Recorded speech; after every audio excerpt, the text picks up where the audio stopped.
Welcome to MiConvert. In this tutorial, I will show you how to convert RBXL files to STL format, completely free and online. Open your browser and search for RBXL to STL MiConvert.com. Click on the first result to go straight to the converter. You are now on the RBXL to STL converter page. The interface is clean and easy to use. Let's upload a file. Click the Choose File button.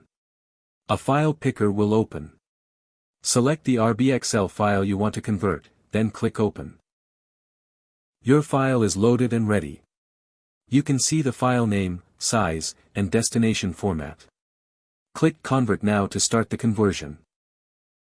The conversion is in progress. You can see the progress bar moving. This usually takes just a few seconds. Done. Your file has been successfully converted. Click Download to save the STL file to your computer. That's it. Visit MiConvert.com for more free conversion tools. Subscribe for more tutorials. Thanks for watching.